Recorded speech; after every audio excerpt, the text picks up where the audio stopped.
So you gotta go start your journey. And the journey starts with you finding, why the hell am I here on this planet Earth? Why am I here? And if you don't know that, you will live the rest of your life searching, always asking the question, why? So I came home one day from working at a job called Ecolab where I sprayed for cockroaches. Made $1,000 a month, weighing 300 pounds. And I got home and I watched a show on Discovery Channel of guys carrying boats and logs, Navy SEAL training. And I decided to make a change in my life. And I called the recruiter up and he asked me these questions. I was 6'1" and 300 pounds. He laughed at me. 7 other recruiters laughed at me. One recruiter finally said, "Come on in, I'm too busy to talk to you on the phone." He didn't know how much I weighed. I walked in the recruiter's office and he looked at me and he said, "You're fat." And I said, "This ain't gonna be it for me." I quit my job, left my canister in that restaurant, my spray canister, got back in my Ecolab truck, and I went home. And I started working out. I became the most obsessed person on the planet Earth. I had to invent a guy that didn't exist. I had to invent a guy that can take any pain, any suffering, any kind of judgment. Whenever I talk to people, people take my words and they put it in a way to where they want to feel comfortable. They want to put you in a box. They want to put a title on you. No, you're putting a title on me to make yourself feel better about yourself. I had to really wear this layer of skin. I had to develop a really calloused skin on me to take whatever you're gonna call me, you're gonna call me. Whoever I am, you're gonna see me. You're gonna see me for who I am, because I need to change who I'm not. And that accountability mirror just became raw. And when I became fat over the years, because I fell back in the hole, I called myself fat, because I was fat. And people don't wanna do that. They wanna say, "Oh, don't call yourself fat. Don't call yourself dumb." Nothing's gonna change. And in this nice new world that we live in, we wanna hear, "You're just a little big." No, man, you might be fat. And it's okay to hear that from yourself. If you're willing to suffer, and I mean suffer, your brain and your body, once connected together, can do anything. Suffering and pain that we're currently experiencing feels so tough and hard because unknowingly or knowingly, we are choosing to be stuck here. Right. Unknowingly or knowingly, whatever situation you're in, you're choosing to stay stuck because we don't want to go and unpeel and uncover. You don't want to break open that callus, that scar in your mind. The mind controls everything. So what I realized was that when I was growing up and I was 300 pounds and I got all fat and I got all insecure, I realized that my mind kept taking me in this direction. When things got uncomfortable for me, when I was facing my insecurities, I was facing my fears, my mind said, "Oh no, we have the tactical advantage. We need to separate you from this feeling over here. Life's all about feelings. We want the happy feeling. We don't want that feeling of this sucks." The one thing that made me who I am today is being vulnerable.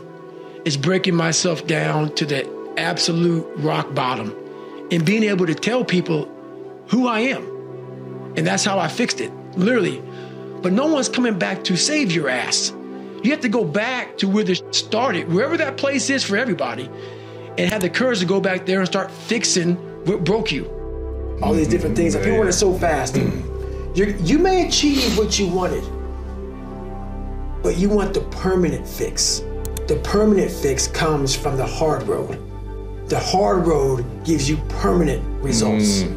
The easy road gives you the quick fix. You will go back to where you started on the easy route. That hard route is so permanent that it ends up callousing you everywhere. As you know, the work that goes into it. Yeah. When you get to where you want to go in life, and you finally get there, you finally reach that point, and you're there, and you're happy as hell. Realize this, you're not there yet. When you get that feeling that you arrived, be afraid. Be truly afraid, because now you start to do this. Slowly die. Either you're getting better or you're getting worse. You're not staying the same. So when you get to where you think the journey is ended, and you're sitting back and you're like, "I arrived, I'm on Mount Everest," the best thing to do is fall back down that damn mountain as fast as you can and start climbing. It's unreal how much time you waste during the day And most of it is on these computers, phones, Instagramming back and forth, whatever you call it nowadays, tweeting and texting. We waste so much time on our little gadgets. It's unreal. And we talk about we have no time. Write down this one day. Everything you do, write that down, and you're like, my God, I am wasting so much time on frivolous, not even funny. If it doesn't infuriate you, it should. Because there's so much time. I can't get it in. Look at your schedule. You just wasted 7 hours today on bullshit. I mean, and you don't have an hour a day to try to get something in for yourself. I guarantee everybody can find an hour. If you don't see results in the first 2 days or the first week, I'm done. That's the mentality of most people. The struggle is too real. We're not patient. We, like in a world where you can Google the best restaurants around me right now, no one is patient. And for you to lose weight, for you to stop drinking, whatever the hell you're going through, it takes a lot of patience, a lot of time, and a lot of pitfalls, a lot of plateaus. If you don't know how to get around that plateau, it's not going to happen fast. Everybody wants the hack. Yeah, everybody wants the hack. There is no hack. If you want to be great, you want to be best ever at what you do, you're going to be misunderstood by everybody because you're going to be so obsessed and so driven to get there. That's what it takes. If anybody says balance, yeah, balance is important for a lot of people. It is. But if you want to go to that edge where people do not like you, don't understand you, question everything you do, you've arrived. When you start to build yourself up and start to have the one thing that we don't have is confidence. Yep. Real, authentic confidence from hard work. Everything else goes away. You no longer look to other people for your self-esteem. You now know. I walk in a room now and I know the hours and years and decades I put into David Goggins. That's something, it's not on the wall. It's not a trophy on the wall. It's not a medal on your neck. It is actually a feeling in your heart. People put me in this category of, you must be some crazy guy who loves it. No, man. No, that's why I do it though. That's the only way to callous your brain, man. It's the only way to get hard in life. People take these classes on mental toughness, like even SEALs, you have the class about visualization, self-talk. You gotta put yourself in a hellacious situation. It's a lifestyle. How are you gonna react?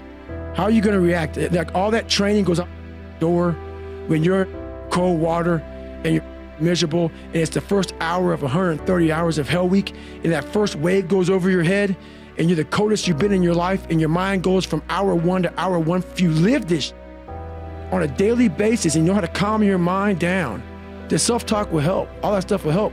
But usually we react.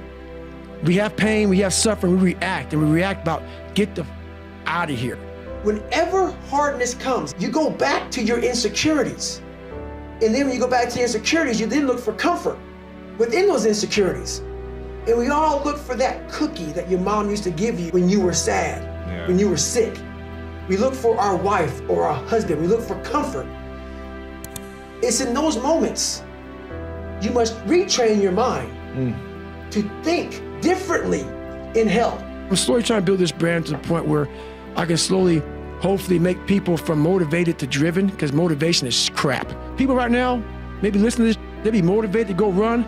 If it's cold somewhere where they're at, to shut that door, go back inside. That's motivation. It comes and go as how you feel. If you and your wife are good, if you and your kids are good, if you're good at work, you're motivated. I like a whose life is imploded, ain't got in life, and says, still got to get after it today, man. That's what it's about. So that's when you move from motivation to driven to obsessed. And I want people to realize once you get to this portion over here, the driven, obsessed part, you're unstoppable.